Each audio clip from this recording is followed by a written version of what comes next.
শামসুল উলামা আল্লামা সাহেব কিবলা ফুলতলি রহমাতুল্লাহ আলাইহি 1965 সালে পাকিস্তান আমলের সময় একবার আল্লাহর ওলি মৌলভীবাজার টনে কুলাউড়া যাওয়ার কথা।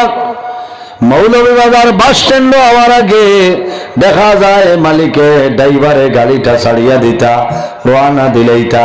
শামসুল উলামা আল্লামা সাহেব কিবলা ফুলতলি রহমাতুল্লাহ আলাইহি খবর পাঠাইছেন, যাও রে ড্রাইভার রে কইও তোরা সময় অপেক্ষা করতা, আমি আব্দুল লতিফ ভাইয়ার এখন আমি কুলাউড়ার জমিনে যাইতাম।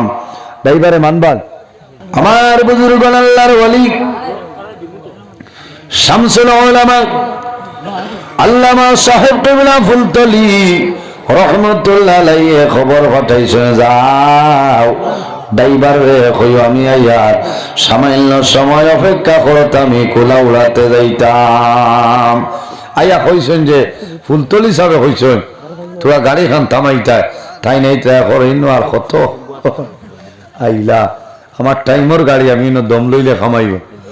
আল্লাহর বান্দা রওনা দিলেন, ড্রাইভারে প্যাসেঞ্জার হয়ে গেছেন। সব কবিলার মাতর ভাই কর্ণপাত করলা না, অর্ধেক মাইল পরিমাণ গেছেন। যাওয়ার লগে লগে দেখা যায় আল্লাহর বান্দার গাড়ির স্টার্ট ডাউন আরো হয়ে যায়। ওলি হলরি ক্ষমতা আছে নানি?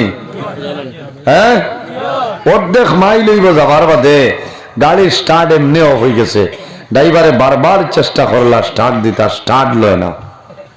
তেল লাইন সব চাইছে, সব সবার বাদে নাই, কোন লাইন হয় না, আগেও যায় না খরেও না, স্টার্টও লয় না। উভয় সংকটের মধ্যে ওই সময় মানুষে জানাইলা, ও ড্রাইভার বেমার আমরা ধরে লইছি।